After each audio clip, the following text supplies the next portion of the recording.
ओम अज्ञानतिमिरान्धस्य ज्ञानाञ्जनशलाकया चक्षुरुन्मिलितमेन तस्मै श्रीगुरवे नमः। नमो विष्णुपादाय कृष्णप्रेष्ठाय भूतले श्रीमते भक्तिवेदान्त स्वामिनिति नामिने।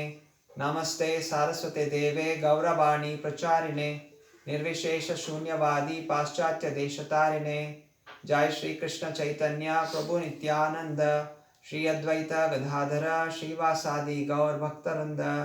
हरे कृष्णा कृष्णा कृष्णा हरे हरे, हरे राम राम राम हरे हरे। मूकं करोति वाक्चालं पंगुं लंघायते गिरिं यत्कृपाहं तमहं वन्दे श्रीगुरुदीनतारिणं परमानन्दमाधवं श्रीचैतन्यम् ईश्वरम्।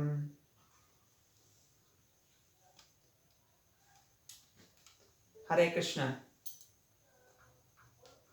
ಎಲ್ಲ ಭಕ್ತಾದಿಗಳಿಗೆ ಭಗವದ್ಗೀತೆಯ ಪ್ರಥಮಾಧ್ಯಾಯ ಅರ್ಜುನ ವಿಷಾದ ಯೋಗ ದ್ವಿತೀಯ ಶ್ಲೋಕ ಚರ್ಚೆಗೆ ಎಲ್ಲರಿಗೂ ಹೃತ್ಪೂರ್ವಕ ಸ್ವಾಗತ. ಸಂಜಯ ಉವಾಚ ದೃಷ್ಟಾ ತು ಪಾಂಡವಾನೀಕಂ ವ್ಯೂಢಂ ದುರ್ಯೋಧನಸ್ತಥಾ ಆಚಾರ್ಯಮುಪಸಂಗಮ್ಯ ರಾಜಾ ವಚನಮಬ್ರವೀತ್.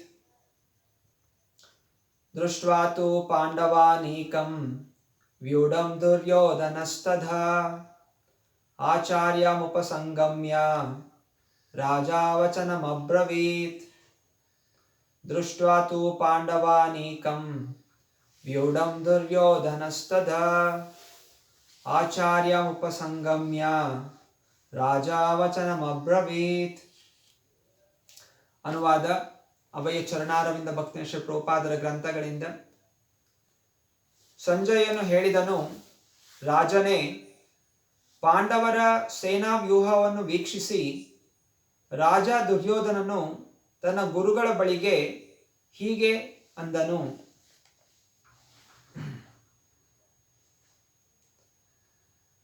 ಪ್ರಥಮ ಶ್ಲೋಕದಲ್ಲಿ ಧೃತರಾಷ್ಟ್ರ ಸಂಜಯನಿಗೆ ಪ್ರಶ್ನೆ ಮಾಡ್ತಾ ಇದ್ದಾನೆ. ಧರ್ಮಕ್ಷೇತ್ರ ಕುರುಕ್ಷೇತ್ರದಲ್ಲಿ ನನ್ನ ಮಕ್ಕಳು ಹಾಗೂ ಪಾಂಡವರ ಮಧ್ಯೆ ಏನು ನಡೆಯಿತು ಅನ್ನೋ ಪ್ರಶ್ನೆಗೆ ಉತ್ತರವಾಗಿ ಸಂಜಯ ಹೇಳ್ತಾ ಇದ್ದಾನೆ, ರಾಜ ವಚನಮಬ್ರವೀತ್. ಧೃತರಾಷ್ಟ್ರನಿಗೆ ಮುಂಚೆನೆ ಆಸೆ ಇತ್ತು, ತನ್ನ ಮಗ ರಾಜನಾಗಬೇಕು. ಆದರೆ ಅದು ಸಾಧ್ಯ ಇಲ್ಲ. ಯಾಕೆಂದರೆ ಅವನ ಮಗ ಅಧಾರ್ಮಿಕನಾದಂಥವನು, ಅಧರ್ಮದಿಂದ ರಾಜನಾಗಲು ಪ್ರಯತ್ನ ಮಾಡುತ್ತಿದ್ದ. ಆದರೂ ಧೃತರಾಷ್ಟ್ರನ ಮನಸ್ಸಲ್ಲಿ ಏನೊಂದು ಅಪೇಕ್ಷೆ ಇತ್ತು, ಈ ಕುರುಕ್ಷೇತ್ರ ಯುದ್ಧ ಭೂಮಿಯಲ್ಲಿ ಏನಾದರೂ ಒಂದು ಬದಲಾವಣೆ ಆಗಿ ನನ್ನ ಮಗ ರಾಜನಾದರೆ ಚೆನ್ನಾಗಿರುತ್ತಲ್ಲ ಅನ್ನುವಂಥ ಆಸೆ. ಆದ್ದರಿಂದ ಸಂಜಯ ತನ್ನ ರಾಜನಿಗೆ ತೃಪ್ತಿ ಕೊಡಲಿಕ್ಕೋಸ್ಕರ ತಾತ್ಕಾಲಿಕವಾಗಿ ಈ ರಾಜ ಅಬ್ರವೀತ್, ದುರ್ಯೋಧನನನ್ನು ರಾಜ ಅಂತ ಕರೆದು ಹೇಳ್ತಾ ಇದ್ದಾನೆ. ದೃಷ್ಟ್ವಾತು ಪಾಂಡವಾನೀಕಂ, ಇದರ ಶುರು ಮಾಡ್ತಾ ಇದ್ದಾನೆ. ಈಗ ಯುದ್ಧ ಭೂಮಿಯಲ್ಲಿ ಪಾಂಡವರು ಕೌರವರು ಸೇರಿದ್ದಾರೆ. ಒಂದು ಯುದ್ಧ ಶುರು ಮಾಡಲಿಕ್ಕಿಂತ ಮುಂಚೆ ಮೊದಲು ಆ ರಾಜ ತನ್ನ ಶಕ್ತಿಗಳೇನಿದೆ, ಎದುರು ಪಕ್ಷದ ಸೈನ್ಯದ ಶಕ್ತಿ ಹೇಗಿದೆ, ಇದೆಲ್ಲ ಅವನು ತಿಳಿಬೇಕು. ಅನಂತರ ಯುದ್ಧವನ್ನು ಹೇಗೆ ಗೆಲ್ಲಬೇಕು, ಯಾವ ರೀತಿ ಆಕ್ರಮಣ ಮಾಡಬೇಕು, ಅಥವಾ ಎದುರು ಪಕ್ಷದ ಆಕ್ರಮಣ ಮಾಡದೆ ನಮ್ಮನ್ನು ಹೇಗೆ ರಕ್ಷಣೆ ಮಾಡ್ಕೋಬೇಕು, ಇದೆಲ್ಲವನ್ನು ಆಲೋಚನೆ ಮಾಡಬೇಕು. ಇದು ಸರಿಯಾದ ರಾಜನ ಒಂದು ನೀತಿ. ಉದಾಹರಣೆಗೆ ಕ್ರಿಕೆಟ್ ಮ್ಯಾಚ್ ಸುಮಾರು ಜನ ನೋಡ್ತಾರೆ. ಅಲ್ಲಿ ಎರಡು ಪಕ್ಷದ ಕ್ಯಾಪ್ಟನ್ಗಳು ಅಲ್ಲಿ ಟಾಸ್ ಹಾಕಿದ್ಮೇಲೆ ಮ್ಯಾಚ್ ಶುರು ಆಗಬೇಕು. ಯಾರು ಟಾಸ್ ಗೆಲ್ತಾರೆ ಆ ಕ್ಯಾಪ್ಟನ್ ಫಸ್ಟ್ ಬ್ಯಾಟಿಂಗ್ ಆಡಬೇಕಾ ಅಥವಾ ಬೌಲಿಂಗ್ ಮಾಡಬೇಕಾ, ಅದು ಅವನು ಯೋಚನೆ ಮಾಡ್ತಾನೆ. ಯಾವುದ್ರ ಮೇಲೆ, ಯಾವ ದೇಶದಲ್ಲಿದ್ದೀವಿ, ಅಲ್ಲಿನ ಪಿಚ್ ಯಾವ ಥರ ಇದೆ, ಯಾವ್ಯಾವ ಆಟಗಾರರಿದ್ದಾರೆ, ಅದು ಡೇ ಮ್ಯಾಚಾ ನೈಟ್ ಮ್ಯಾಚಾ, ಯಾವುದು ಫಸ್ಟ್ ಮಾಡಿದ್ರೆ ನಾವು ಗೆಲ್ತೀವಿ, ಇದೆಲ್ಲ ಅವನು ಯೋಚನೆ ಮಾಡಿ ಒಂದು ನಿರ್ಧಾರವನ್ನು ಕೈಗೊಳ್ತಾನೆ. ಅನಂತರ ಬ್ಯಾಟಿಂಗ್ ಮಾಡುವಾಗ ಬೌಲಿಂಗ್ ಮಾಡೋರು, ಆ ಕ್ಯಾಪ್ಟನ್ ಬೌಲಿಂಗ್ ಟೀಮ್ ಅವರು ಎಲ್ಲೆಲ್ಲಿ ತನ್ನ ಆಟಗಾರರು ನಿಂತಿರಬೇಕು, ಆಗ ಅತ್ಯಂತ ಶೀಘ್ರವಾಗಿ ಬ್ಯಾಟ್ಸ್ಮನ್ನ ಸೋಲಿಸ್ಬೋದು. ಹಾಗೂ ಆ ಕ್ಯಾಪ್ಟನ್ ಕರ್ತವ್ಯ ಏನಿರುತ್ತೆ, ತನ್ನ ಒಂದು ಆಟಗಾರರಿಗೆ ಉತ್ಸಾಹ ತುಂಬಬೇಕು.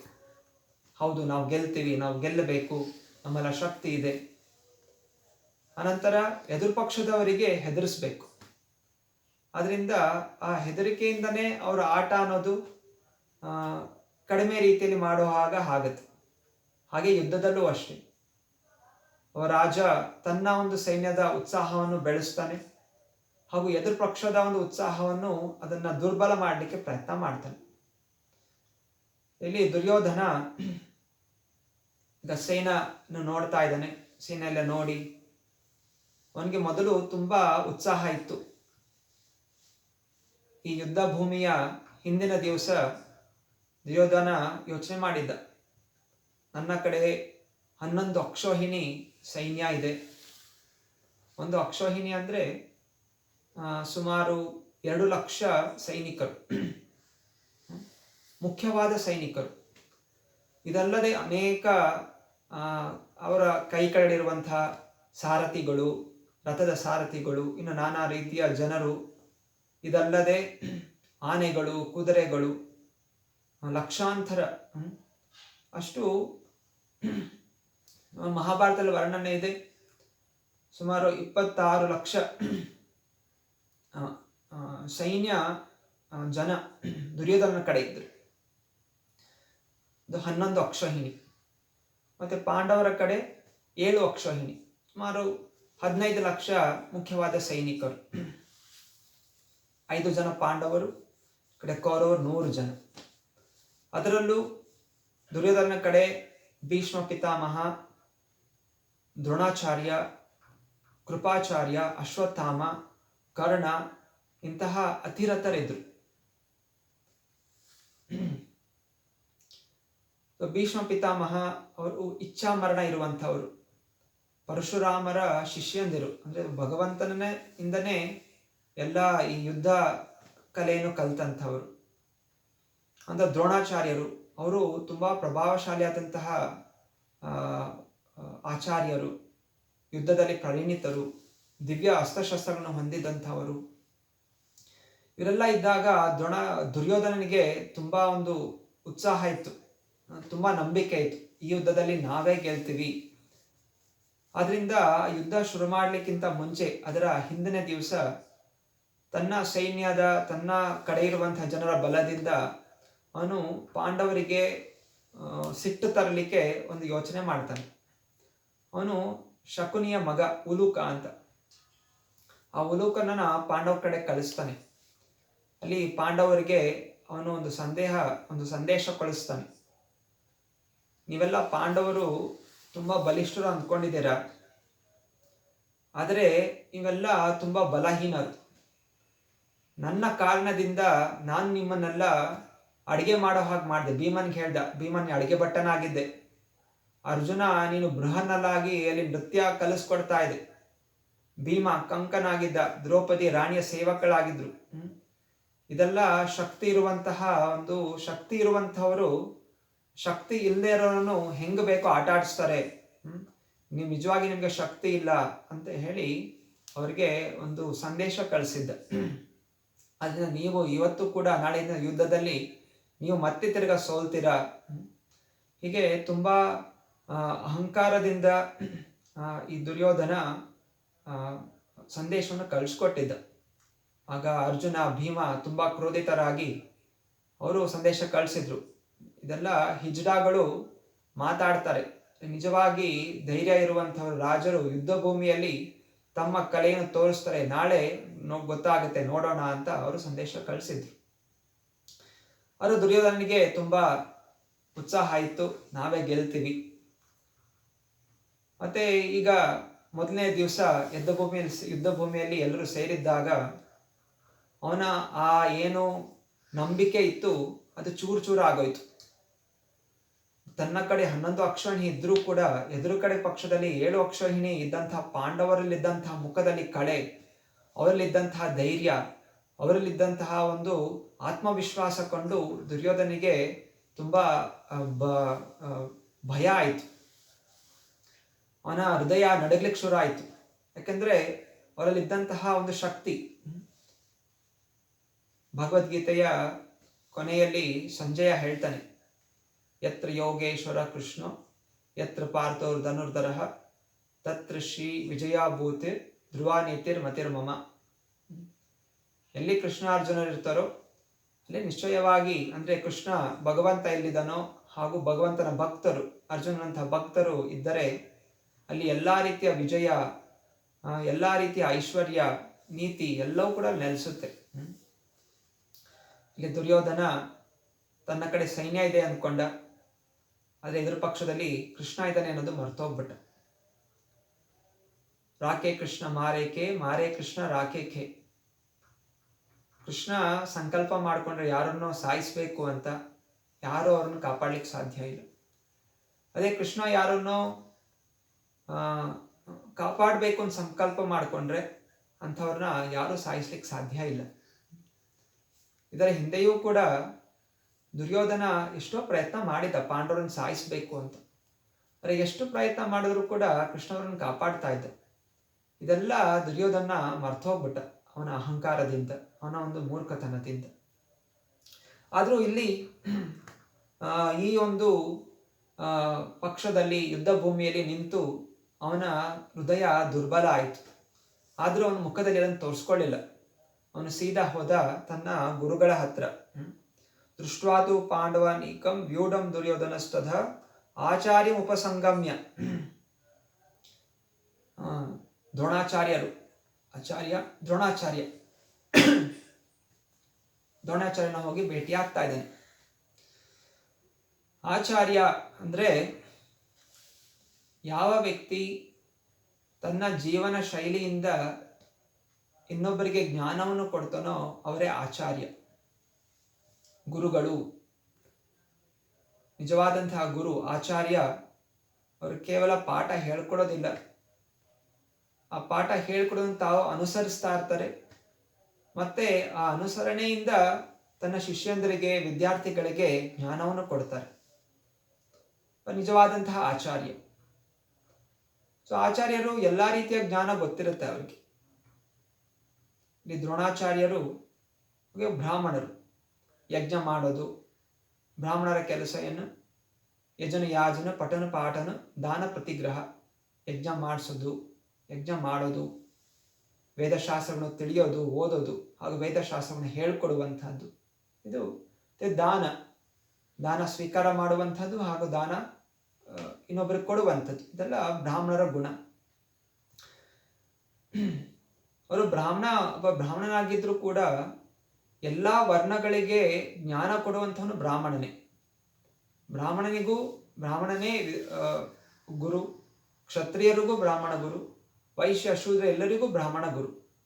ಬ್ರಾಹ್ಮಣ ಅಂದ್ರೆ ಒಬ್ಬ ಎಲ್ಲರಿಗೂ ಜ್ಞಾನ ಕೊಡುವಂಥವನು, ಯಾವುದೇ ವರ್ಣದವರಿರಲಿ. ಹೀಗೆ ದ್ರೋಣಾಚಾರ್ಯರಿಗೆ ಸಕಲ ಜ್ಞಾನಗಳಿತ್ತು. ವೇದ ಯಜ್ಞಗಳು ಮಾಡುವಂತಹ ಜ್ಞಾನವೂ ಇತ್ತು, ಹಾಗೂ ಯುದ್ಧದಲ್ಲಿ ಅಸ್ತ್ರಶಸ್ತ್ರಗಳು ಉಪಯೋಗ ಮಾಡುವಂತಹ ಜ್ಞಾನವೂ ಕೂಡ ಇತ್ತು. ಅದರಿಂದ ಇಲ್ಲಿ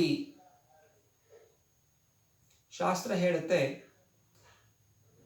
ಜೀವನದಲ್ಲಿ ಜ್ಞಾನ ಎರಡು ರೀತಿ ಇರುತ್ತೆ. ಒಂದು ವಿದ್ಯಾ, ಎರಡನೇದು ಅವಿದ್ಯ. ಈಶೋಪನಿಷತ್ ಗ್ರಂಥದಲ್ಲಿ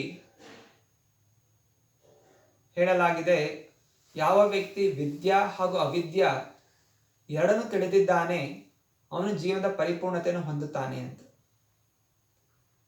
ನಮ್ಗೆ ಆಶ್ಚರ್ಯ ಆಗುತ್ತೆ, ವಿದ್ಯಾ ಅವಿದ್ಯಾ ಇದು ಹೇಗೆ ಅಂತ. ಉಪನಿಷತ್ಗಳ ಪ್ರಕಾರ ಅವಿದ್ಯಾ ಅಂದರೆ ಈ ದೇಹವನ್ನು ನೋಡ್ಕೊಳ್ಳಿಕ್ಕೆ ಇರುವಂತಹ ಜ್ಞಾನ. ದೇಹಕ್ಕೆ ಹೇಗೆ ಊಟ ಮಾಡಬೇಕು, ಹೇಗೆ ಹಣ ಸಂಗ್ರಹಣ ಮಾಡಬೇಕು, ಹೇಗೆ ನಮ್ಮ ಒಂದು ಜೀವನ ನಡೆಸಲಿಕ್ಕೆ ಏನೇನು ವ್ಯವಸ್ಥೆಗಳು ಮಾಡ್ಕೋಬೇಕು, ಸಂಸಾರ ಹೇಗೆ ನಡೆಸಬೇಕು, ಇದೆಲ್ಲ ಅವಿದ್ಯ, ದೇಹಕ್ಕೆ ಸಂಬಂಧಪಟ್ಟಂತಹ ಜ್ಞಾನ. ವಿದ್ಯಾ ಅಂದರೆ ಆತ್ಮಕ್ಕೆ ಸಂಬಂಧಪಟ್ಟಂತಹ ಜ್ಞಾನ. ಆತ್ಮ ಅಂದರೆ ಯಾವುದು, ಪರಮಾತ್ಮ ಅಂದರೆ ಯಾರು, ಆತ್ಮಕ್ಕೂ ಪರಮಾತ್ಮಕ್ಕೂ ಏನು ಸಂಬಂಧ ಇದೆ, ಹೇಗೆ ನಾವು ಈ ಸಂಸಾರದ ಒಂದು ಬಂಧನಗಳಿಂದ ಮುಕ್ತರಾಗಿ ಭಗವಂತನ ಧಾಮಕ್ಕೆ ಹೋಗಬೇಕು ಅನ್ನುವಂಥದ್ದು ವಿದ್ಯೆ. ಹೀಗೆ ಒಬ್ಬನು ಈ ದೇಹಕ್ಕೆ ಸಂಬಂಧಪಟ್ಟಂತಹ ಜ್ಞಾನವು ತಿಳಿದಿರಬೇಕು, ಆ ವಿದ್ಯಾನೂ ತಿಳಿದಿರಬೇಕು, ಹಾಗೂ ವಿದ್ಯೆ ಆತ್ಮಕ್ಕೆ ಸಂಬಂಧಪಟ್ಟಂತಹ ಜ್ಞಾನ ಕೂಡ ತಿಳಿದಿರಬೇಕು. ಹೀಗೆ ದೇಹವನ್ನು ನೋಡಿಕೊಂಡು, ದೇಹವನ್ನು ಪಾಲನೆ ಮಾಡಿಕೊಂಡು, ದೇಹದಲ್ಲಿ ತಪಸ್ಸೆ ಮಾಡಿ ಒಬ್ಬ ವ್ಯಕ್ತಿಯು ಈ ಜೀವಾತ್ಮವನ್ನು ಈ ದೇಹದ ಬಂಧನಕ್ಕೆ ಬಿಡುಗಡೆ ಮಾಡಿ ವೈಕುಂಠ ಲೋಕಕ್ಕೆ ಹೋಗಬೇಕು. ಅವನೇ ಬುದ್ಧಿವಂತನು. ಈ ಜ್ಞಾನ ಕೊಡುವಂಥವರೇ ನಿಜವಾದಂತಹ ಆಚಾರ್ಯರು. ಇಲ್ಲಿ ದುರ್ಯೋಧನ ಆಚಾರ್ಯರ ಹತ್ರ ಹೋದ. ಆದರೆ ಇಲ್ಲಿ ದ್ರೋಣಾಚಾರ್ಯರು ಆ ಕೌರವ ಪಕ್ಷದ ಇನ್ನೂ ಸೇನಾಧಿಪತಿಯನ್ನು ವಹಿಸಿರಲಿಲ್ಲ. ನಿಜವಾಗಿ ಸೇನಾಧಿಪತಿ ಆಗಿದ್ದಂತಹ ಭೀಷ್ಮಾಚಾರ್ಯರು. 10 ದಿವಸ ಅವರು ಸೇನಾಧಿಪತಿ ಆಗಿರ್ತಾರೆ. 10ನೇ ದಿವಸ ಭೀಷ್ಮ ಯುದ್ಧದಲ್ಲಿ ಮೃತವನ್ನು ಹೊಂದುತ್ತಾರೆ. ಅನಂತರ 11ನೇ ದಿವಸ ದ್ರೋಣಾಚಾರ್ಯರು ಸೇನಾಧಿಪತಿ ಆಗ್ತಾರೆ. ಆದರೆ ಯಾಕೆ ದ್ರೋಣಾಚಾರ್ಯರ ಹತ್ರ ಈಗ ದುರ್ಯೋಧನ ಹೋಗ್ತಾ ಇದ್ದಾನೆ, ಈಗ ಯಾಕೆ ಅವರಿಗೆ ಮಾತಾಡಲಿಕ್ಕೆ ಮುಂದಾಗ್ತಾ ಇದ್ದಾನೆ ದುರ್ಯೋಧನ? ದುರ್ಯೋಧನ ಅವನು ದುಷ್ಟನಾಗಿದ್ದರೂ ಕೂಡ ಅವನು ತುಂಬ ರಾಜನೀತಿಯನ್ನು ಹೊಂದಿದ್ದ. ಹೇಗೆ ಯಾರಿಗೆ ಯಾವ ರೀತಿ ಉತ್ಸಾಹ ಕೊಡಬೇಕು, ಎಲ್ಲಿ ಎಲ್ಲಿ ಏನೇನು ದೋಷಗಳಿದೆ ಅದನ್ನು ಕಂಡು ಹಿಡಿದು ಹೇಗೆ ಜನರನ್ನು ನಮ್ಮ ಪಕ್ಷ ಮಾಡ್ಕೋಬೇಕು, ಯಾವ ರೀತಿ ಮಾತನಾಡಿ ಜನರನ್ನು ನನ್ನ ಕಡೆ ಸೆಳ್ಕೋಬೇಕು, ಇದೆಲ್ಲ ರಾಜನೀತಿ, ಪೊಲಿಟಿಕಲ್ ಸೈನ್ಸ್ ಇದರಲ್ಲಿ ಪರಿಣಿತನಿದ್ದ ದುರ್ಯೋಧನ. ದುರ್ಯೋಧನನಿಗೆ ಗೊತ್ತಿತ್ತು ತನ್ನ ಪಕ್ಷದಲ್ಲಿ ಎಲ್ಲ ಭೀಷ್ಮ, ದ್ರೋಣಾಚಾರ್ಯ, ಕೃಪಾಚಾರ್ಯ ಎಲ್ಲರೂ ಇದ್ರೂ ಕೂಡ ಇವರ ಕಡೆ ಪಾಂಡವರ ಮೇಲೆ ಪ್ರೀತಿ ಅನ್ನೋದು ಜಾಸ್ತಿ ಇತ್ತು. ಕೌರವರ ಕಡೆ ಇದ್ರೂ ಕೂಡ ಪಾಂಡವರ ಮೇಲೆ ಪ್ರೀತಿ ಜಾಸ್ತಿ. ಆದರೆ ಭೀಷ್ಮ ವಚನಬದ್ಧನಾಗಿದ್ದ. ಭೀಷ್ಮ, ದ್ರೋಣಾಚಾರ್ಯ ಇವರೆಲ್ಲ ಯಾಕೆ ಪಾಂಡವರ ಕಡೆ ಇರಲಿಲ್ಲ? ಯಾಕೆಂದ್ರೆ ಇವರೆಲ್ಲ ಒಂದು ರೀತಿ ರಾಜನ ಸೇವೆ ಮಾಡಬೇಕು, ನಾವೆಲ್ಲ ರಾಜನ ಉಪ್ಪು ತಿಂದಿದ್ದೀವಿ. ಧೃತರಾಷ್ಟ್ರ ರಾಜನಾಗಿದ್ದ, ರಾಜನಿಂದ ನಾವು ಸಂಬಳ ಇಸ್ಕೊತಾ ಇದ್ದೀವಿ, ಅದರಿಂದ ನಾವು ರಾಜನ ಕಡೆ ನಿಲ್ಲಬೇಕು, ಇದು ನಮ್ಮ ಧರ್ಮ ಅಂತ ಇವರಿಬ್ರು ತಿಳಿದಿದ್ರು. ಅಲ್ಲಿ ಭೀಷ್ಮ ಪಿತಾಮಹ ಅವರು ಒಂದು ವಚನ ಕೊಟ್ಟಿದ್ರು. ಯಾರಿಗೆ? ಸತ್ಯವತಿಗೆ, ಸತ್ಯವತಿಯ ತಂದೆಗೆ. ಸತ್ಯವತಿ ಧೃತರಾಷ್ಟ್ರನ ಅಜ್ಜಿ. ಸತ್ಯವತಿಯ ತಂದೆ ಆಗ ವಚನ ಪಡ್ಕೊಂಡಿದ್ರು ಭೀಷ್ಮ ಹತ್ರ. ಭೀಷ್ಮ ಅವಾಗ ಪ್ರತಿಜ್ಞೆ ಮಾಡಿದ್ದ. ಭೀಷ್ಮನ ಮೊದಲ ಹೆಸರು ದೇವವ್ರತ ಅಂತ. ಅವರು ತನ್ನ ತಂದೆ ವಿವಾಹಕ್ಕೋಸ್ಕರ, ಸತ್ಯವತಿ ಹಾಗೂ ಶಾಂತನು ಅವರ ತಂದೆ, ಅವರು ವಿವಾಹ ಆಗಬೇಕಾದ್ರೆ ಸತ್ಯವತಿಯ ತಂದೆ ಒಂದು ಪ್ರಮಾಣ ಇಸ್ಕೋತಾರೆ. ನನ್ನ ಮಗನೇ ರಾಜನಾಗಬೇಕು, ನನ್ನ ಮಗಳಿನ ಮಕ್ಕಳು ಮೊಮ್ಮಕ್ಕಳು ಅವರೇ ರಾಜ ವಹಿಸ್ಬೇಕು ಅಂತ. ಆಗ ದೇವವ್ರತ ಒಂದು ಪ್ರತಿಜ್ಞೆ ಮಾಡ್ತಾನೆ, ನಾನು ಬ್ರಹ್ಮಚಾರಿಯಾಗಿ ಉಳ್ಕೋತೀನಿ, ಹಾಗೂ ಸತ್ಯವತಿಯಿಂದ ಹುಟ್ಟುವಂಥ ಮಕ್ಕಳಿಗೆ ನಾನು ಎಲ್ಲ ರೀತಿಯ ರಕ್ಷಣೆ ಹಾಗೂ ಅವರನ್ನೇ ರಾಜರಾಗಿ ನಾನು ಸ್ವೀಕಾರ ಮಾಡ್ತೀನಿ, ನಾನು ಅವರ ಸೇವೆಯಲ್ಲಿ ತೊಡಗಿರ್ತೀನಿ ಅಂತ ವಚನ ಕೊಟ್ಟಿದ್ರು. ಆದ್ರಿಂದ ದ್ರೋಣಾಚಾರ್ಯರಿಗೆ ದುರ್ಯೋಧನಿಗೆ ನಂಬಿಕೆ, ಭೀಷ್ಮ ಪಿತಾಮಹ ನಮ್ಮ ಕಡೆ ಇದ್ದಾನೆ ಅಂತ. ಅಂದರೆ ದ್ರೋಣಾಚಾರ್ಯರು ಆ ರೀತಿ ವಚನಬದ್ಧರಾಗಿರಲಿಲ್ಲ. ಅವರು ಕೇವಲ ಸಂಬಳಕ್ಕೋಸ್ಕರ ತನ್ನ ಮಗ ಅಶ್ವತ್ಥಾಮ ಅವನಿಗೆ ಹಾಲು ಕೊಡಿಸ್ಬೇಕು ಅಂತ ಒಂದು ವಿಷಯದಲ್ಲಿ ಅವರು ಇಲ್ಲಿ ಬಂದು ರಾಜ್ಯದಲ್ಲಿ ಸೇರ್ಕೊಂಡಿರ್ತಾರೆ. ಹಣ ಬೇಕಿತ್ತೇ ಹೊರತು ಜನರಿಗೆ ಯಾವುದೇ ರೀತಿ ವಚನಬದ್ಧರಾಗಿರಲಿಲ್ಲ, ರಾಜ್ಯದ ರಕ್ಷಣೆ ಮಾಡಬೇಕು ಅಂತ. ಆದ್ರಿಂದ ಅವರನ್ನು ತನ್ನ ಕಡೆ ಸೆಳ್ಕೊಳ್ಳಲು, ವಚನಬದ್ಧ ಮಾಡಲು ಇಲ್ಲಿ ದುರ್ಯೋಧನ ದ್ರೋಣಾಚಾರ್ಯರ ಹತ್ರ ಹೋಗ್ತಾರೆ. ಮತ್ತೆ ಅವರ ಮನಸ್ಸನ್ನು ತನ್ನ ಕಡೆ ಸೆಳ್ಕೊಳ್ಳಿಕ್ಕೆ ಅವನು ಪ್ರಯತ್ನ ಮಾಡ್ತಾನೆ. ಹೀಗೆ ಆಚಾರ್ಯ ಸಂಖ್ಯ ರಾಜ ವಚನ ಅಬ್ರವೀತ್, ತುಂಬಾ ಚಾಣಾಕ್ಷತೆಯಿಂದ ಇಲ್ಲಿ ದುರ್ಯೋಧನ ತನ್ನ ಸೈನ್ಯದ ಬಲವನ್ನು ತನ್ನ ಕಡೆ ಸೆಳ್ಕೊಳ್ಳಿಕ್ಕೆ, ಉತ್ಸಾಹ ಕೊಡ್ಲಿಕ್ಕೆ ಅವನು ಪ್ರಯತ್ನವನ್ನು ಮಾಡ್ತಾ ಇದ್ದ. ಇಲ್ಲಿ ನಮಗೆ ಅನೇಕ ವಿಷಯಗಳು ಇಲ್ಲಿ ಹೇಳ್ತಾ ಇದ್ದಾರೆ. ಇಲ್ಲಿ ಪಾಂಡವರು ಕೂಡ ಯುದ್ಧಕ್ಕೆ ಬಂದಿದ್ರು. ಅನೇಕ ಜನರು ಈ ಮಹಾಭಾರತ ಇದೆಲ್ಲ ಬರೀ ಜಗಳಾಡೋದೇ ಇಲ್ಲ ಕಥೆಗಳು, ರಾಮಾಯಣದಲ್ಲಿ ಎಲ್ಲ ಜಗಳಾಡ್ತ ಕಥೆಗಳಿದೆ ಅಂತ.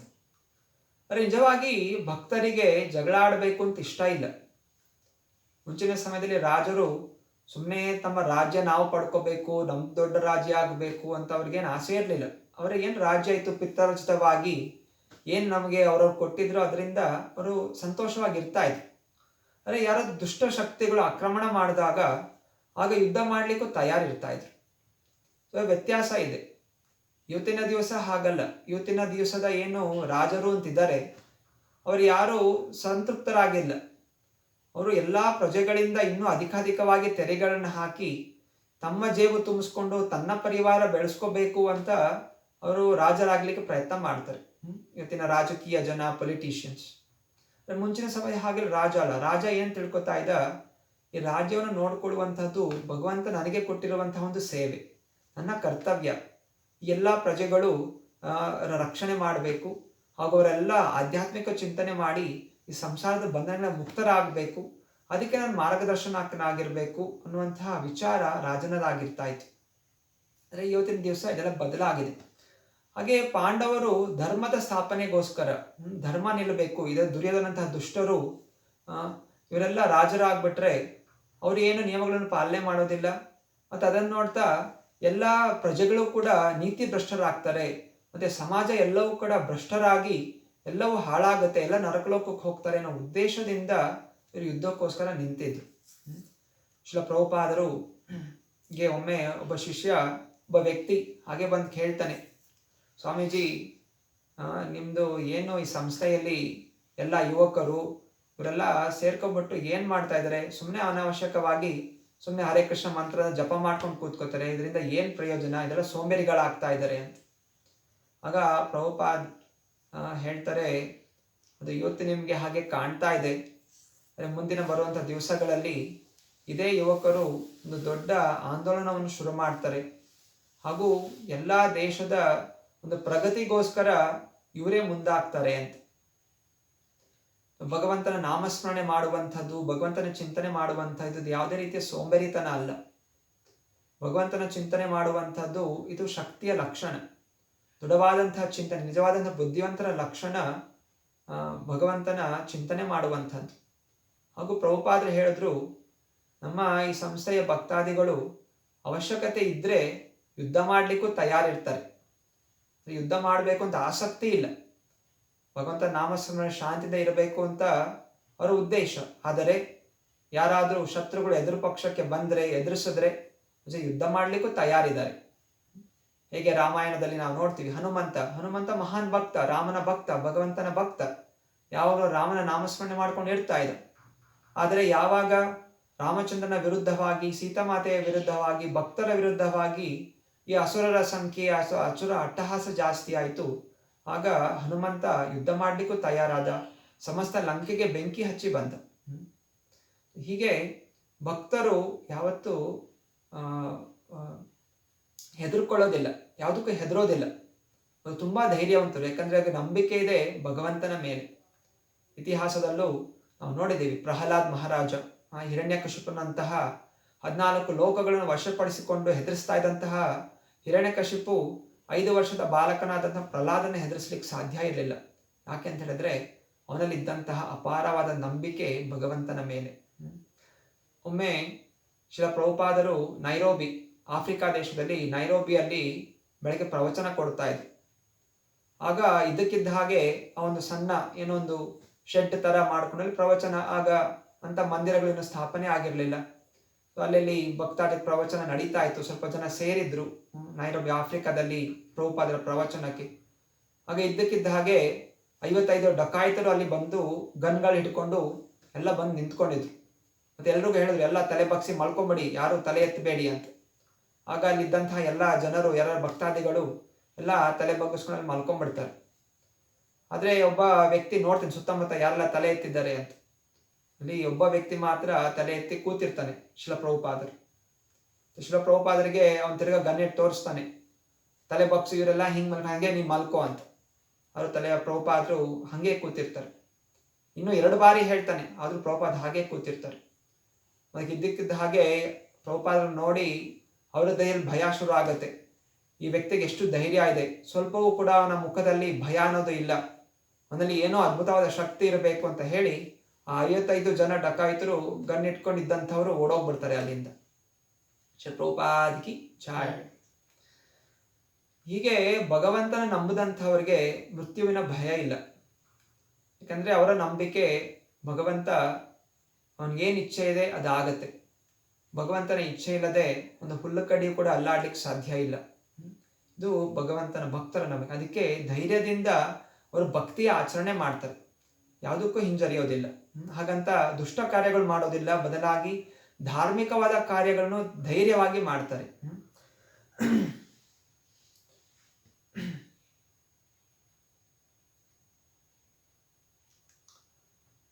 ಸೊ ಹೀಗೆ ಒಬ್ಬ ವ್ಯಕ್ತಿ ಧಾರ್ಮಿಕವಾಗಿ ನಡಿಬೇಕು. ಧಾರ್ಮಿಕವಾಗಿ ನಡಿಬೇಕು ಅಂತ ಹೇಳಿದ್ರೆ ಅವನಲ್ಲಿ ಆಸೆಗಳು, ಭೌತಿಕ ಆಸೆಗಳು ಇರಬಾರ್ದು. ಎಲ್ಲಿ ತನಕ ಒಬ್ಬ ವ್ಯಕ್ತಿಯಲ್ಲಿ ಭೌತಿಕ ಆಸೆಗಳಿದೆ ಅವನು ಧರ್ಮದ ಮಾರ್ಗ ನಡೀಲಿಕ್ಕೆ ಸಾಧ್ಯ ಆಗೋದಿಲ್ಲ.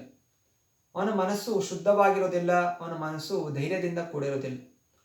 ನಿಜವಾಗಿ ನಾವು ಧೈರ್ಯವಂತರಾಗಬೇಕು, ಆತಂಕರಹಿತರಾಗಿರಬೇಕು ಅಂತ ಹೇಳಿದ್ರೆ ನಾವು ಭಕ್ತಿಯ ಆಚರಣೆ ಮಾಡಬೇಕು, ಹಾಗೂ ಸಾಂಸಾರಿಕ ಚಿಂತನೆಗಳಿಂದ ವೈರಾಗ್ಯವನ್ನು ಬೆಳೆಸ್ಕೊಂಡಿರಬೇಕು. ಇಲ್ಲಿ ದುರ್ಯೋಧನ ತುಂಬ ಆಸಕ್ತಿ ಇತ್ತು ಅವನಿಗೆ. ರಾಜ್ಯ ಬೇಕು, ಅದು ಬೇಕು, ಇದು ಬೇಕು, ಹೆಣ್ಣು ಹೊನ್ನು ಮಣ್ಣು, ಅದರಲ್ಲಿ ಆಸಕ್ತಿ ಇರೋ ಕಾರಣ ಅವನು ಜೀವನ ಪರ್ಯಂತ ನಾನಾ ರೀತಿಯಲ್ಲಿ ಕಷ್ಟಗಳನ್ನು ಅನುಭವಿಸ್ತಾವ, ದುಃಖದಲ್ಲೇ ಇದ್ದ. ಅರೆ ಇನ್ನೊಂದು ಕಡೆ ಪಾಂಡವರು ಅವ್ರು ನಿಜವಾಗ್ಲೂ ಅವ್ರಿಗೆ ಎಷ್ಟೊಂದು ಕಷ್ಟಗಳು ಬಂದರೂ ಕೂಡ ಅವರು ಎಲ್ಲ ಪರಿಸ್ಥಿತಿಗಳಲ್ಲಿ ಸಂತೋಷವಾಗಿರ್ತಾ ಇದ್ರು. ಯಾಕೆಂದ್ರೆ ಅವರ ಕಡೆ ಕೃಷ್ಣನ ಚಿಂತನೆ ಇತ್ತು, ಕೃಷ್ಣನ ಸ್ಮರಣೆ ಅನ್ನೋದು ಇತ್ತು. ಆದ್ದರಿಂದ ಇಲ್ಲಿ ನಾವು ಹೇಳ್ತಾ ಇರುವಂಥದ್ದು, ಶಾಸ್ತ್ರಗಳು ಹೇಳುವಂಥದ್ದು, ಭಗವದ್ಗೀತೆ ಹೇಳುವಂಥದ್ದು, ಒಬ್ಬ ವ್ಯಕ್ತಿ ಅವನು ಎಲ್ಲ ಭೌತಿಕ ವಸ್ತುಗಳಿಂದ, ಭೌತಿಕ ಚಿಂತನೆಯಿಂದ ಮುಕ್ತನಾಗಬೇಕು, ಪಾಪದ ಕೃತ್ಯಗಳಿಂದ ಅವನು ಬಿಡುಗಡೆ ಆಗಬೇಕು. ಸೊ ಈ ಭಗವದ್ಗೀತಾ ನಮಗೆ ಯಾವುದು ಒಳ್ಳೆಯ ವಿಚಾರಗಳು, ನಮ್ಮ ಚಿಂತನೆ ಹೇಗಿರಬೇಕು, ನಮ್ಮ ಆಚಾರಗಳು ಹೇಗಿರಬೇಕು, ಇದನ್ನೆಲ್ಲ ವಿವರಿಸ್ತಾ ಹೋಗುತ್ತೆ.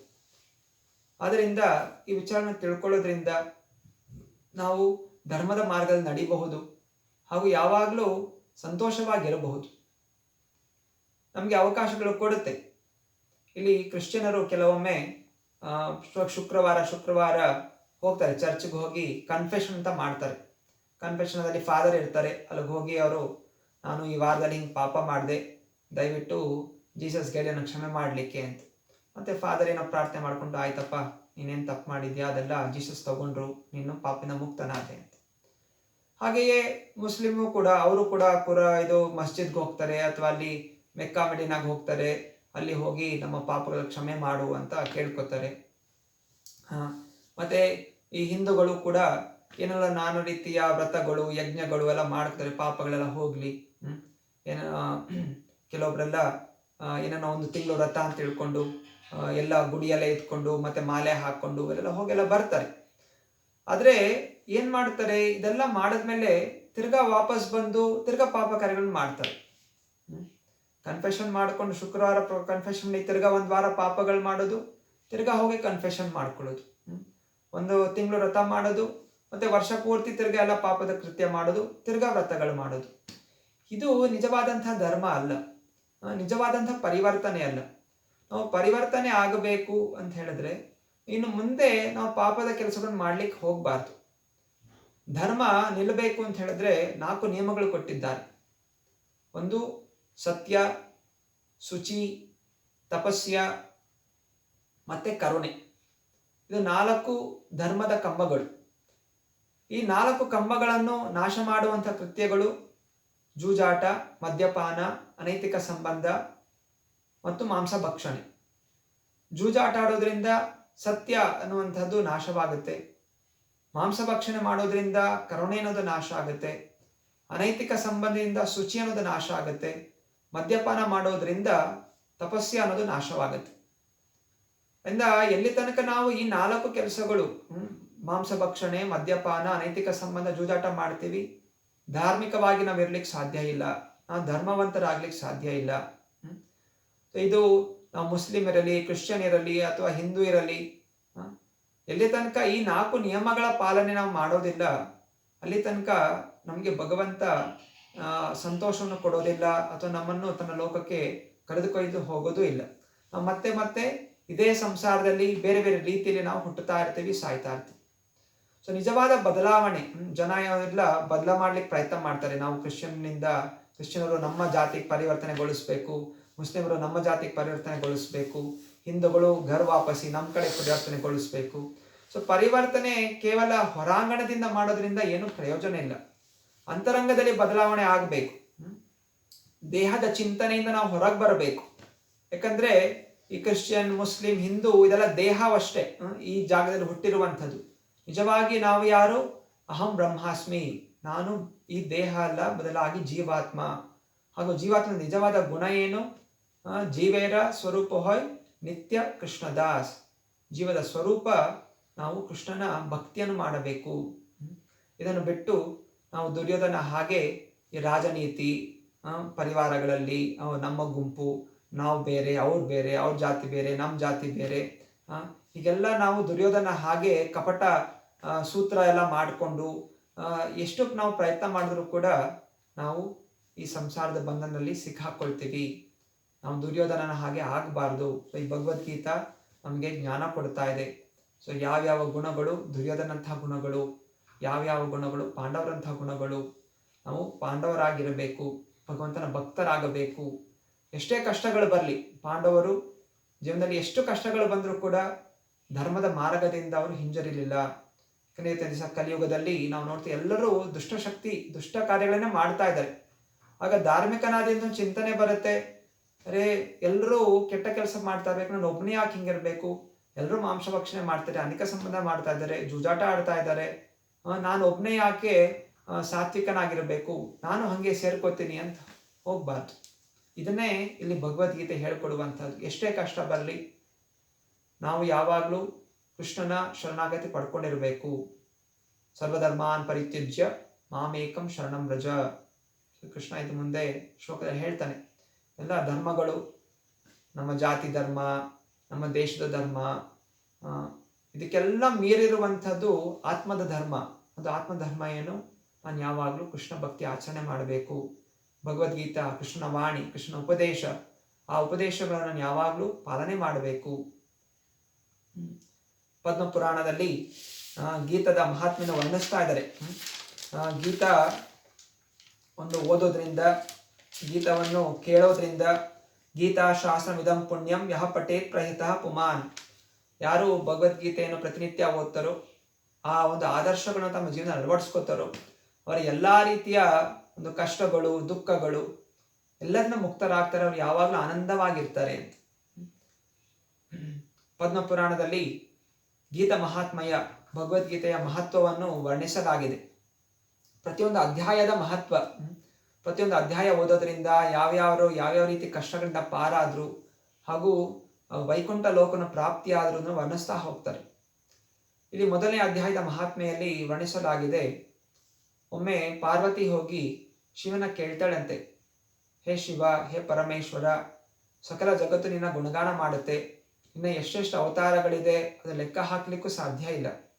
ಅರೆ ನೀನು ನೋಡಿದ್ರೆ ಯಾವಾಗಲೂ ಒಂದು ಮಾಲೆ ಇಟ್ಕೊಂಡು ಏನೋ ಜಪ ಮಾಡ್ತಾ ಇರ್ತೀಯಲ್ಲ, ನೀನು ಯಾರು ಜಪ ಮಾಡ್ತೀಯ ಅಂತ.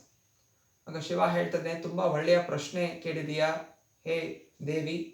ಅರೆ ಇದು ತುಂಬಾ ಗುಪ್ತವಾಗಿರುವಂಥದ್ದು, ಆದರೆ ನೀನು ನನ್ನ ಅರ್ಧಾಂಗಿ ಆಗಿರೋ ಕಾರಣ ನಾನು ಎಲ್ಲ ಈ ಗುಪ್ತ ವಿಚಾರಗಳನ್ನು ನಿನ್ನ ಜೊತೆ ಹಂಚಿಕೊಳ್ಳುತ್ತೇನೆ.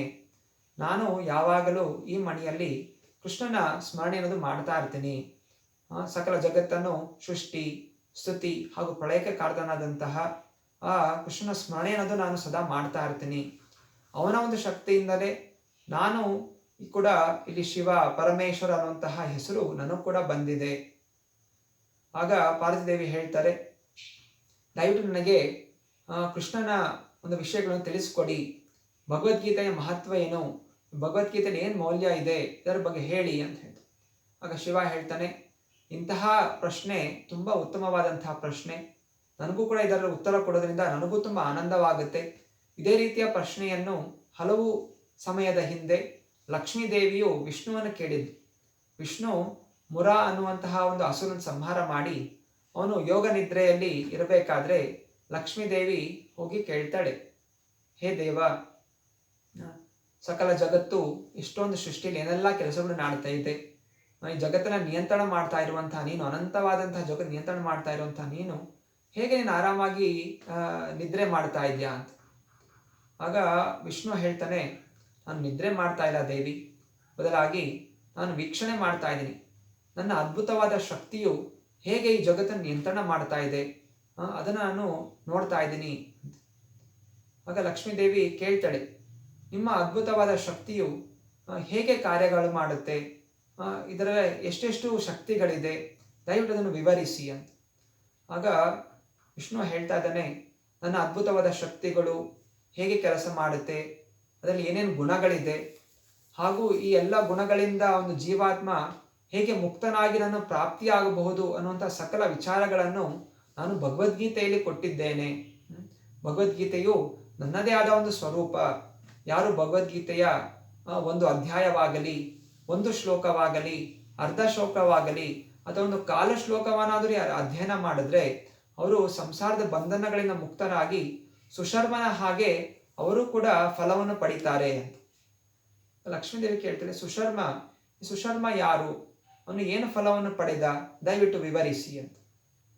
ಆಗ ವಿಷ್ಣು ಹೇಳ್ತಾನೆ, ಒಂದಾನೊಂದು ಸಮಯದಲ್ಲಿ ಸುಶರ್ಮ ಅನ್ನುವಂತಹ ಬ್ರಾಹ್ಮಣನಿಂದ. ಆ ಸುಶರ್ಮ ಬ್ರಾಹ್ಮಣ ಕುಲದಲ್ಲಿ ಹುಟ್ಟಿದ್ರೂ ಕೂಡ ಯಾವುದೇ ರೀತಿಯ ಒಳ್ಳೆಯ ಕಾರ್ಯಗಳನ್ನು ಮಾಡ್ತಾ ಇರಲಿಲ್ಲ. ಯಾವಾಗಲೂ ದುಷ್ಟ ಕೆಲಸಗಳು, ದುಷ್ಕೃತ್ಯಗಳು, ಮಾಂಸ ಭಕ್ಷಣೆ, ಜೂಜಾಟ, ಮದ್ಯಪಾನ ಹೀಗೆ ನಡೀತಾ ಇದ್ದ. ಆದ ಕಾರಣ ಕಾಲಕ್ರಮೇಣ ಅವನು ಮೃತ್ಯುವನ್ನು ಹೊಂದಿದಾಗ ಅವನು ನರಕಲೋಕಕ್ಕೆ ಹೋದ. ನರಕಲೋಕದಲ್ಲಿ ನಾನಾ ರೀತಿಯ ಕಷ್ಟವನ್ನು ಪಡೆದು ನಾನಾ ಸಮಯದ ನಂತರ ಅವನೊಂದು ಎತ್ತು ಆಗಿ ಹುಟ್ಟುತ್ತಾನೆ. ಎತ್ತು ಆಗಿ ಹುಟ್ಟಿದ ಮೇಲೆ ಅವನನ್ನು ಒಬ್ಬ ಅಂಗವಿಕಲ ತನ್ನ ಬಂಡಿಯನ್ನು ಓಡಿಸ್ಲಿಕ್ಕೆ ಅವನನ್ನು ಉಪಯೋಗ ಮಾಡ್ತಾನೆ. 7-8 ವರ್ಷಗಳು ತುಂಬಾ ಭಾರಿಯಾದಂತಹ ಒಂದು ಬಂಡಿಯನ್ನು ಎಳಿಲಿಕ್ಕೆ ಉಪಯೋಗ ಮಾಡ್ತಾನೆ. ಆನಂತರ ಒಂದು ದಿವಸ ತುಂಬಾ ಭಾರಿ ಎಳೆದು ಆ ಎತ್ತು ಕೆಳಗೆ ಬೀಳುತ್ತೆ. ಬಾಯಿಯಿಂದ ನೊರೆಗಳು ಉಮ್ಮುತ್ತಾ ಅದು ಮೂರ್ಛೆ ಹೋಗ್ಬಿಡುತ್ತೆ. ಸಾಯುವಂತಹ ಸಮಯ ಬಂದ್ಬಿಡುತ್ತೆ ಆ ಎತ್ತುಗೆ. ಆಗ ಅನೇಕ ಜನರು ಸುತ್ತಮುತ್ತ ಸೇರಿ, ಅಯ್ಯೋ ಪಾಪ, ಈ ಎತ್ತು ಸಾಯ್ತಾ ಇದೆಯಲ್ಲ, ಅದಕ್ಕೆ ನಾವೇನಾದ್ರೂ ಸಹಾಯ ಮಾಡಬೇಕು ಅಂತ ಹೇಳಿ ಅವರೆಲ್ಲ ಪ್ರಾರ್ಥನೆ ಮಾಡ್ಕೋತಾರೆ. ನಮ್ಮ ಜೀವನದಲ್ಲಿ ಏನಾದರೂ ಪುಣ್ಯ ಮಾಡಿದ್ರೆ ಅದರಲ್ಲಿ ಸ್ವಲ್ಪ ಭಾಗ ಎತ್ತುಗೆ ಹೋಗ್ಲಿ ಅಂತ ಎಲ್ಲರೂ ಪ್ರಾರ್ಥನೆ ಮಾಡ್ಕೋತಾರೆ. ಆಗ ಅಲ್ಲಿ ಒಬ್ಳು ವೇಶ್ಯ ಸ್ತ್ರೀ ಕೂಡ ಬಂದಿರ್ತಾಳೆ. ಆ ವೇಶ್ಯ ಸ್ತ್ರೀ ಕೂಡ ಪ್ರಾರ್ಥನೆ ಮಾಡ್ಕೋತಾಳೆ. ಎಲ್ಲ ಪ್ರಾರ್ಥನೆ ಮಾಡ್ಕೋತಾರೆ, ನಾನು ಪ್ರಾರ್ಥನೆ ಮಾಡ್ಕೋತೀನಿ ಅಂತ ಹೇಳಿ ಅವಳು ಕೂಡ ಎತ್ತು, ನನ್ನಲ್ಲಿ ಏನಾದ್ರು ಪುಣ್ಯ ಇದ್ರೆ ಆ ಎತ್ತುಗೆ ಅದು ಹೋಗ್ಲಿ ಅಂತ ಹೇಳಿ ಪ್ರಾರ್ಥನೆ ಮಾಡ್ಕೋತಾಳೆ. ಅನಂತರ ಆ ಎತ್ತು ಸತ್ತೋಗ್ಬಿಡುತ್ತೆ. ಆಗ ಅದರಲ್ಲಿದ್ದಂಥ ಜೀವಾತ್ಮ ಸೀದಾ ಯಮಲೋಕಕ್ಕೆ ಹೋಗುತ್ತೆ. ಆಗ ಯಮಧರ್ಮರಾಜ ಹೇಳ್ತಾನೆ, ನಿನ್ನ ಎಲ್ಲ ಪಾಪಗಳು ನಾಶವಾಗಿದೆ, ನಿನ್ನಲ್ಲಿ ಏನು ಪಾಪಗಳಿಲ್ಲ, ಎಲ್ಲ ಪಾಪಗಳಿಂದ ಮುಕ್ತನಾಗಿದ್ಯಾ, ಆ ವೇಶ್ಯಾಸ್ತ್ರಿ ಕೊಟ್ಟಂತಹ ಒಂದು ಪುಣ್ಯದಿಂದ ನೀನು ಪಾಪರಹಿತನಾಗಿದ್ಯಾ, ನೀನು ಮತ್ತೆ ಪುನಃ ಬ್ರಾಹ್ಮಣನಾಗಿ ಹೋಗಿ ಹುಟ್ಟು ಅಂತ ಹೇಳಿ ತಿರ್ಗಾ ಅವನು ಬ್ರಾಹ್ಮಣ ಪರ್ಯದಲ್ಲಿ ಹುಟ್ಟುತ್ತಾನೆ. ಆದರೆ ಅವನು ಸಂಗ್ರಹ ಮಾಡಿದಂತಹ ಪುಣ್ಯದಿಂದ ಅವನಿಗೆ ತನ್ನ ಹಿಂದಿನ ಜನ್ಮಗಳೆಲ್ಲ ಸ್ಮರಣೆ ಇರುತ್ತೆ. ಅದರಿಂದ ಅವನು ಹುಡ್ಕೊಂಡು ಹೋಗ್ತಾನೆ. ಸುಶರ್ಮ ಹುಡ್ಕೊಂಡು ಹೋಗ್ತಾನೆ.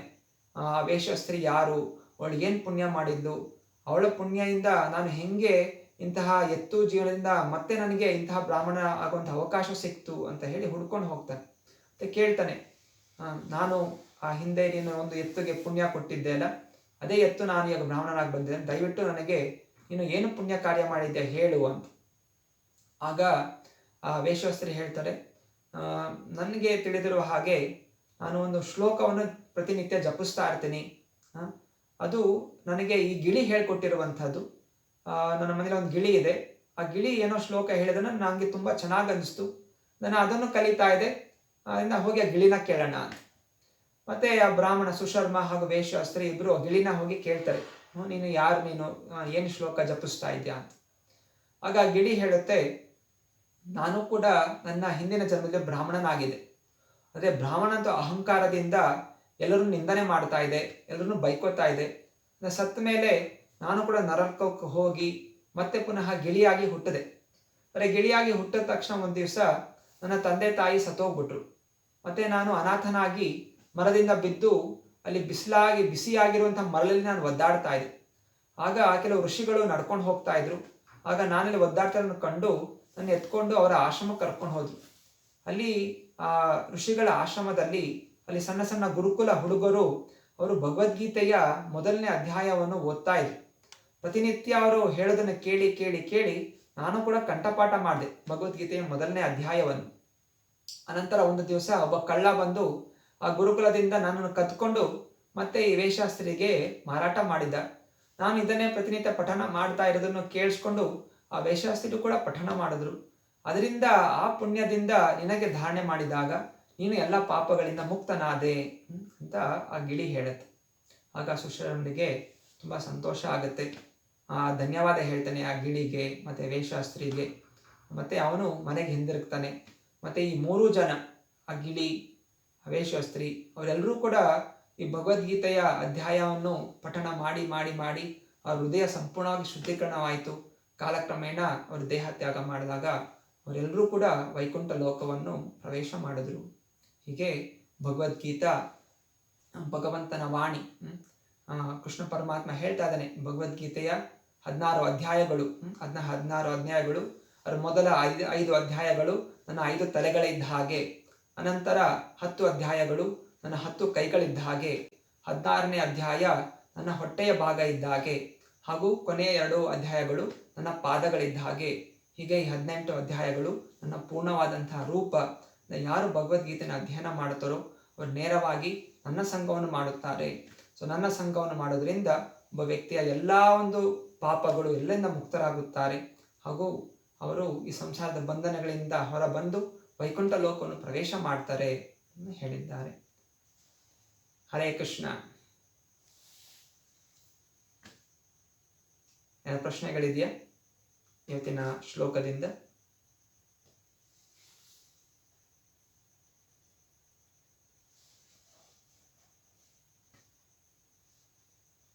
ಹರೇ ಕೃಷ್ಣ ಪ್ರಭುಜಿ. ಹರೇ ಕೃಷ್ಣ. ಪ್ರಭುಜಿ, ನಮ್ಮ ಫಾದರಿಗೆ ಒಂದು ಪ್ರಶ್ನೆ ಇದೆ. ಹೇಳಿ.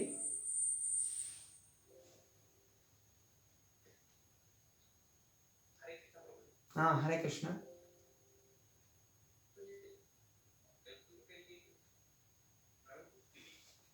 ಸೌಂಡ್ ಪ್ರೊಸೆಸ್ ಎಲ್ಲ ಒಂದೇ. ಯಾವುದು? ಈಗ ನಾವೇನ್ ಈ ಜನ್ಮ ತಾಳ್ತೀವಿ ಓಕೆ ಈ ಜಗತ್ನಾಗ, ನಾವು ಹುಟ್ಟ ಪ್ರೊಸೆಸ್ ಎಲ್ಲ ಒಂದೇ. ನಾವಾಗ್ಲಿ ಯಾವೇ ಮಾನವರ ಹುಟ್ಟಿದ ನಂತರ ಆಚಾರ ವಿಚಾರಗಳು ಯಾಕೆ ಚೇಂಜ್ ಆಗ್ತಾವ? ಎಲ್ಲರ ಸದ್ಗುಣನೇ ಯಾಕೆ ಬರೋದಿಲ್ಲ? ಮೋಹ ಜಾಸ್ತಿ ಗಳಿಸ್ಬೇಕು, ನಾನಿದ್ದಂಗೆ ಬೇರೆ ಇರಬಾರದು, ಭಾವನೆಗೆ ಯಾಕೆ ಬರ್ತದೆ? ಒಳ್ಳೆಯ ಪ್ರಶ್ನೆ.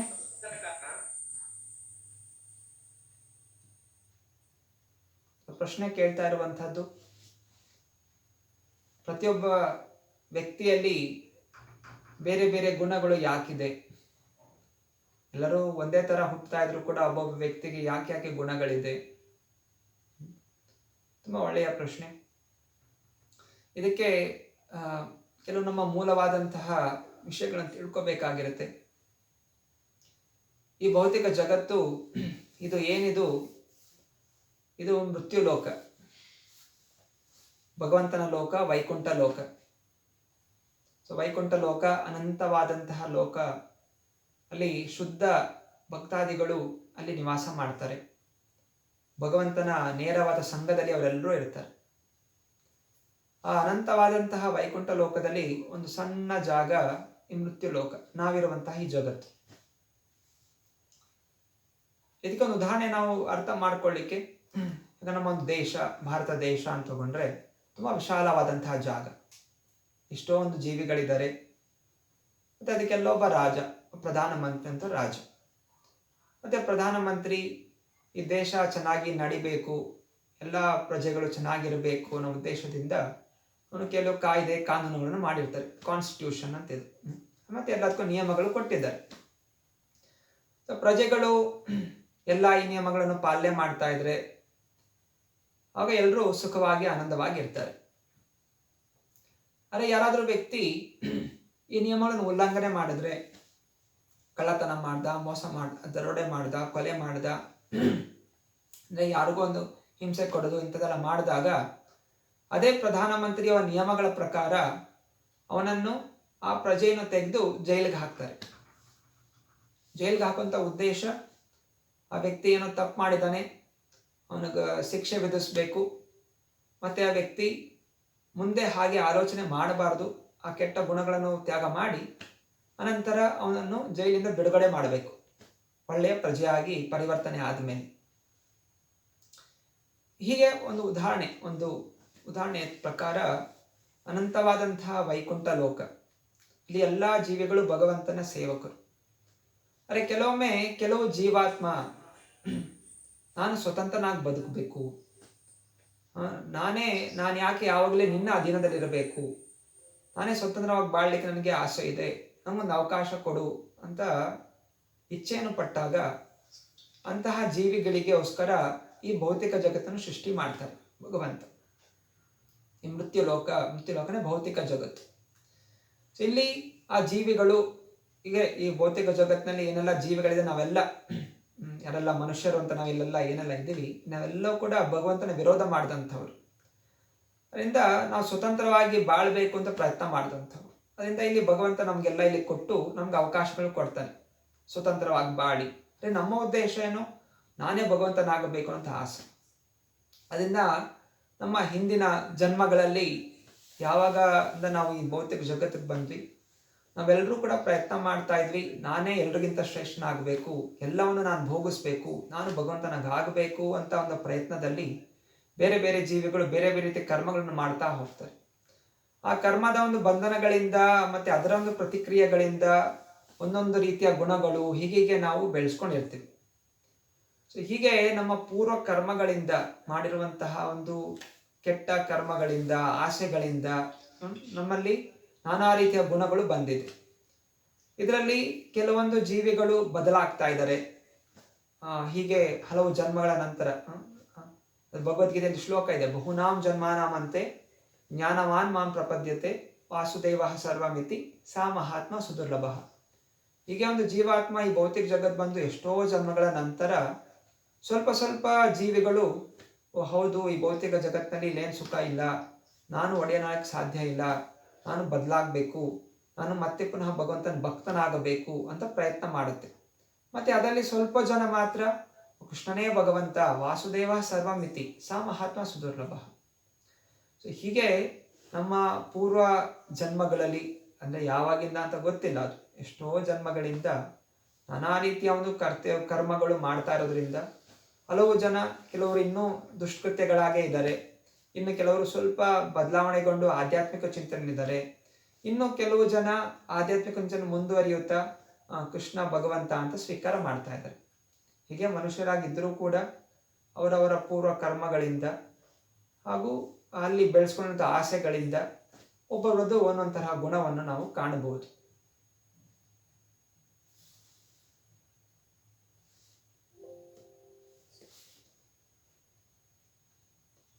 Hare Krishna. Hare Krishna, Prabhu.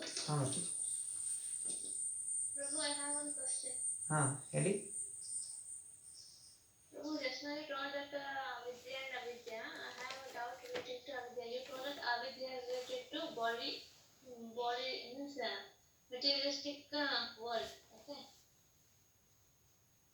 So my question is, if it is related to this bodily comfort, then why we are back of it? Why we are running behind it? Means we are. My question means we know that it is not. We know that it is not permanent one, but also we are running behind it. What's the reason behind it? ಪ್ರಶ್ನೆ ಕೇಳ್ತಾ ಇದ್ದಾರೆ, ನಮಗೆ ಭೌತಿಕ ವಿಷಯಗಳು ಅವಿದ್ಯೆ ಅಂತ ಗೊತ್ತಿದ್ರೂ ಕೂಡ ಯಾಕೆ ಅದ್ರ ಹಿಂದೆ ಓಡ್ತಾ ಇದ್ದೀವಿ ಅಂತ. ಒಳ್ಳೆಯ ಪ್ರಶ್ನೆ. ಅದಕ್ಕೆ ಇಲ್ಲಿ ಉತ್ತರ ಕೊಡ್ತಾ ಇರುವಂತಹದ್ದು, ಆಸೆಗಳು,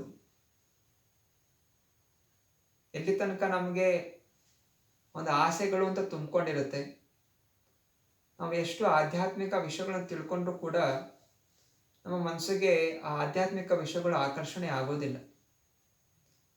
ಯಾಕೆಂದರೆ ದುರ್ಯೋಧನನಿಗೆ ಆಸೆ, ಅವನಿಗೆ ನಾನು ರಾಜನಾಗಬೇಕು ಅಂತ. ನಾನು ರಾಜನಾಗಬೇಕು ಅಂತ ಆಸೆ ಇರೋದ್ರಿಂದ ಅವನು ಎಷ್ಟೇ ಕೃಷ್ಣನ ಒಂದು ಲೀಲೆಗಳು ಕಂಡ್ರೂ ಕೂಡ ಕೃಷ್ಣ ಅವನಿಗೆ ಒಂದು ವಿಶಾಲವಾದ ರೂಪವನ್ನು ಕೂಡ ತೋರಿಸಿದ್ದ. ದೂತನಾಗಿ ಕೃಷ್ಣ ಹೋಗಿದ್ದ ಕೌರವರು ಮತ್ತು ಪಾಂಡವರಿಗೆ ಇಬ್ಬರಿಗೂ ಸಂಧಿ ಮಾಡ್ಕೊಳ್ಳಿ, ಹೋಗ್ಲಿ ಅವ್ರಿಗೆ 5 ಹಳ್ಳಿಗಳು ಕೊಟ್ಬಿಡಪ್ಪ, ರಾಜರಾಗಿದ್ದಾರೆ, ಅವ್ರಿಗೆ ಹಳ್ಳಿಗಳು ಕೊಟ್ಬಿಟ್ರೆ ಅವರು ಕ್ಷತ್ರಿಯರು, ಭಿಕ್ಷೆ ಬೇಡ್ಕೊಂಡು ಬಾಳ್ಲಿಕ್ಕೆ ಸಾಧ್ಯ ಇಲ್ಲ, ಒಂದು 5 ಹಳ್ಳಿಗಳು ನೋಡ್ಕೊಳ್ಳೋಕ್ಕಾದ್ರೂ ಕೊಡು ಅಂತ ಹೇಳಿದ್ರೆ ಆವಾಗ ಅವನು ಕೃಷ್ಣನೇ ಬಂಧಿಸ್ಲಿಕ್ಕೆ ಹೋಗ್ತಾನೆ, ಸೈನಿಕರನ್ನು ಕಳ್ತಾನೆ. ಆಗ ಕೃಷ್ಣ ಒಂದು ವಿಶಾಲವಾದ ರೂಪವನ್ನು ತೋರಿಸ್ತಾನೆ. ತಾನು ತುಂಬ ಬಲಶಾಲಿ, ತಾನು ಜಗತ್ತಿಗೆ ಒಡೆಯ ಅಂತ ಒಂದು ಸಣ್ಣ ಒಂದು ಕ್ಷಣ ತೋರಿಸ್ತಾನೆ. ಆಗ ಭೀಷ್ಮ, ದ್ರೋಣಾಚಾರ್ಯರೆಲ್ಲರೂ ಕೂಡ ನಮಸ್ಕಾರ ಮಾಡ್ತಾರೆ, ಓ ಕೃಷ್ಣ ಏನು ತನ್ನ ವಿಶಾಲ ರೂಪ ತೋರಿಸ್ತಾ ಇದ್ದಾನೆ ಅಂತ. ಆದರೆ ದುರ್ಯೋಧನಿಗೆ ಅಂತ ಬುದ್ಧಿ ಬರಲಿಲ್ಲ. ಅವನೇನು ಅಂದ್ಕೊಂಡ, ಇದೇನೋ ಮಾಯಾಶಕ್ತಿ ಉಪಯೋಗ ಮಾಡ್ತಾ ಇದ್ದಾನೆ ಕೃಷ್ಣ ಅಂತ ಯೋಚನೆ ಮಾಡ್ತಾನೆ. ಅವನ ಮನ್ಸಿಗೆ ಬರಲಿಲ್ಲ ಇದು ಕೃಷ್ಣ ಭಗವಂತ ಅಂತ. ಯಾಕೆ ಅಂತ ಹೇಳಿದ್ರೆ ಆ ತೀವ್ರವಾದಂತಹ ಮೋಹ. ಎಲ್ಲಿ ತನಕ ಮೋಹ ಇರುತ್ತೆ, ಒಂದು ವಿಷಯಕ್ಕೆ ಅಂಟುಕೊಂಡಿರುತ್ತೆ, ಅದು ನಾವು ಎಷ್ಟು ಜ್ಞಾನ ನಾವು ಕೇಳಿಸ್ಕೊಂಡ್ರಿ ನೋಡ್ರಿ ಅದು ನಮಗೆ ಬುದ್ಧಿ ಅನ್ನೋದು ಬರೋದಿಲ್ಲ. ಆದ್ದರಿಂದಲೇ ಆಧ್ಯಾತ್ಮಿಕವಾಗಿ ಮುಂದುವರಿಬೇಕು ಅಂತ ಹೇಳಿದ್ರೆ ಜ್ಞಾನ, ವೈರಾಗ್ಯ ಹಾಗೂ ಭಕ್ತಿ ಅನ್ನೋದು ತುಂಬ ಮುಖ್ಯ. ವೈರಾಗ್ಯ ಬೆಳೆಸ್ಕೋಬೇಕು. ಸ್ವ ಇಚ್ಛೆಯಿಂದ ಶಾಸ್ತ್ರಗಳು ಹೇಳ್ತಾ ಇರೋ ಕಾರಣ ನಾವು ಆ ಆಸಕ್ತಿಗಳನ್ನು ಬಿಡಬೇಕು. ಸಂಘ ತ್ಯಾಗಾತ್ ಸತೋರುತ್ತೆ ಹೇಳ್ತಾರೆ. ಅಸತ್ ಸಂಘಗಳು, ಅಸತ್ ಸಂಘಗಳಿರುವಂತಹ ಅಸತ್ ಭಾವನೆಗಳು, ನಂಗೆ ಅದು ಬೇಕು ಇದು ಬೇಕು, ಹಣ ಸಂಪಾದನೆ ಮಾಡಬೇಕು, ಅದು ಬೇಕು, ಮನೆ ಮಾಡ್ಕೋಬೇಕು, ದೊಡ್ಡ ಅರಮನೆ ಇರಬೇಕು, ದೊಡ್ಡ ಜನ ಇರಬೇಕು, ನಾನು ಗುಣಗಾನ ಮಾಡುವಂಥವ್ರು ಬೇಕು, ನನ್ನ ಜನ ನಾನು ಹೊಗಳ್ಬೇಕು, ಇಂಥದ್ದೆಲ್ಲ ಆಸೆಗಳನ್ನ ನಾವು ಎಲ್ಲಿ ತನಕ ಇಟ್ಕೊಂಡಿರ್ತೀವಿ ನಮಗೆ ಆಧ್ಯಾತ್ಮಿಕ ವಿಷಯಗಳು ಇದೆಲ್ಲ ಬರೋದಿಲ್ಲ. ಇನ್ನು ಸ್ವ ಇಚ್ಛೆಯಿಂದ ಈಗ ಗ್ರಂಥಗಳು ಹೇಳ್ತಂದ್ರೆ ನಾವು ಅದನ್ನು ಬಿಡಬೇಕು, ಆ ಗುಣಗಳನ್ನು ಬಿಡ್ಲಿಕ್ಕೆ ಪ್ರಯತ್ನ ಮಾಡಬೇಕು. ಹೌದು, ನನಗೆ ಅದೆಲ್ಲ ಆಸಕ್ತಿ ಇರಬಾರ್ದು, ನಾನು ಕೆಲಸ ಮಾಡಬೇಕು. ಕೆಲಸ ಮಾಡ್ತಾ ಮಾಡ್ತಾ ಏನಕ್ಕೋಸ್ಕರ ಮಾಡಬೇಕು? ಕೃಷ್ಣನ ತೃಪ್ತಿಗೋಸ್ಕರ ಮಾಡಬೇಕು. ಕರ್ಮಣ್ಯವಾಧಿಕಾರಸ್ಯೆ ಮಾ ಫಲೇಶು ಕದಾಚನ. ಕೃಷ್ಣ ಅದು ಹೇಳ್ತಾ ಇದ್ದಾನೆ. ಇದೆಲ್ಲ ಕರ್ಮ, ಪ್ರತಿಯೊಬ್ಬನು ತಮ್ಮ ತಮ್ಮ ಕೆಲಸಗಳನ್ನು ಮಾಡಬೇಕು. ಏನು ಆಸೆ ಇಲ್ಲ, ಅದರಿಂದ ಏನು ಕೆಲಸ ಮಾಡೋ ಅವಶ್ಯಕತೆ ಅಂತಿಲ್ಲ. ಪ್ರತಿಯೊಬ್ಬ ವ್ಯಕ್ತಿಯು ಅವನವನ ಒಂದು ಗುಣದ ಪ್ರಕಾರ ಕೆಲಸವನ್ನು ಮಾಡಬೇಕು. ಆದರೆ ಕರ್ಮದ ಫಲವನ್ನು ನನಗೆ ಅರ್ಪಣೆ ಮಾಡಬೇಕು ಕೃಷ್ಣ ಹೇಳಿದ್ದಾನೆ. ಇದೆಲ್ಲ ನಾವು ಆಚರಣೆ ಮಾಡಬೇಕು ಅಂತ ಹೇಳಿದ್ರೆ ನಮಗೆ ಭಕ್ತರ ಸಂಘ ಇರಬೇಕು. ಭಕ್ತರ ಸಂಘ ಇಲ್ಲದೆ ಇದ್ರೆ ಈ ವಿಷಯಗಳನ್ನ ಆಚರಣೆ ಮಾಡ್ಲಿಕ್ಕೆ ಸಾಧ್ಯ ಇಲ್ಲ. ಯಾರ ಸಂಘದಲ್ಲಿ ಇರ್ತೀವಿ ಅದೇ ರೀತಿಯ ಗುಣಗಳು ನಮ್ಮಲ್ಲಿ ಬೆಳೆಸ್ಕೊಂಡು ಹೋಗುತ್ತೆ. ಇವಾಗ ಹೇಗೆ ಆ ಕಥೆಯಲ್ಲಿ ಕೇಳಿದ್ವಿ, ಹೇಗೆ ಆ ಗಿಳಿ ಆ ಋಷಿಗಳ ಸಂಘದಲ್ಲಿರೋ ಕಾರಣ ಆ ಋಷಿಗಳು ಆ ಭಗವದ್ಗೀತೆಯನ್ನು ಉಚ್ಚಾರಣೆ ಮಾಡ್ತಾ ಇರೋ ಕಾರಣ ಆ ಗಿಳಿ ಕೂಡ ಅದನ್ನು ಕಲ್ತ್ಕೊತು. ಅಂದ್ರೆ ಗಿಳಿಗೆ ಕಲಿಯುವಂತಹ ಒಂದು ಬುದ್ಧಿ ಇದೆ. ಅರೆ ಸಂಘ ಯಾರಿದ್ರು ಋಷಿಗಳ ಸಂಘ, ಇದರಿಂದ ಭಗವದ್ಗೀತೆಯನ್ನು ಕಲ್ತ್ಕೊತು. ಅದೇ ಅದು ಯಾವುದೋ ಕಳ್ಳರ ಜೊತೆ ಇದ್ದಿದ್ರೆ ಕಳ್ಳರು ಏನು ಮಾತಾಡ್ತಿದ್ರೆ ಅದನ್ನ ಕಲ್ತ್ಕೊತಾಯಿತು. ಹಾಗೆ ಈ ಜಗತ್ತಿನಲ್ಲಿ ಎಲ್ಲರೂ ಕೂಡ ಭೌತಿಕ ವಿಷಯಗಳ ಹಿಂದೆ ಓಡ್ತಾ ಇದ್ದಾರೆ. ಹೆಂಗೆ ನಾನು ಮೇಲೆ ಹೇಳ್ಬೇಕು, ಡಿಗ್ರಿ ಮಾಡಬೇಕು, ಮಾಸ್ಟರ್ಸ್ ಮಾಡಬೇಕು, PhD ಮಾಡಬೇಕು, ನಂತರ ದೊಡ್ಡ ಕೆಲಸಕ್ಕೆ ಸೇರಬೇಕು, ಫಾರಿನ್ಗೆ ಹೋಗ್ಬೇಕು, ಅಮೆರಿಕಾಗೆ ಹೋಗ್ಬೇಕು, ಕಾರ್ ತಗೋಬೇಕು, ಮನೆ ತಗೋಬೇಕು, ಸೈಟ್ ತಗೋಬೇಕು. ಹೀಗೆ ಆಸೆಗಳು ಜಾಸ್ತಿ ಜಾಸ್ತಿ, ನನಗೆ ಬೇಕಾಗಿಂತ ಹೆಚ್ಚು ಜಾಸ್ತಿ ಫಾರಿನ್ ಟೂರ್ ಹೋಗಬೇಕು, ಮತ್ತೆ ರಾಕೆಟಲ್ಲಿ ಹೋಗಬೇಕು, ಚಂದ್ರನಿಗೆ ಹೋಗಬೇಕು, ಚಂದ್ರಲೋಕಕ್ಕೆ ಹೋಗಬೇಕು, ಇದೆಲ್ಲ ಭೌತಿಕವಾದಂತಹ ಆಸೆಗಳು. ಅಂತಹ ಜನರ ಸಂಘದಲ್ಲಿರೋ ಕಾರಣ ನಾವು ಹಾಗೆ ಹೋಗ್ತಾ ಇರ್ತೀವಿ. ಇಂದ ನಾವು ಆಧ್ಯಾತ್ಮಿಕ ಕಡೆ ಹೋಗಬೇಕು ಅಂತ ಹೇಳಿದ್ರೆ ಭಕ್ತರ ಸಂಘ ಮಾಡಬೇಕು.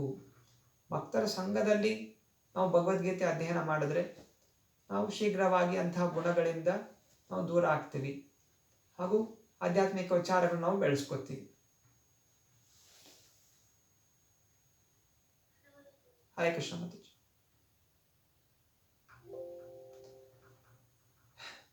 ಸರಿ, ಎಲ್ರಿಗೂ ಧನ್ಯವಾದ. ಮತ್ತೆ ಪುನಃ ನಾಳೆ ಭೇಟಿ ಆಗೋಣ 8 ರಿಂದ 9 ಗಂಟೆ. Hare Krishna. Hare Krishna Prabhu. Hare Krishna. Yes, we can call my here.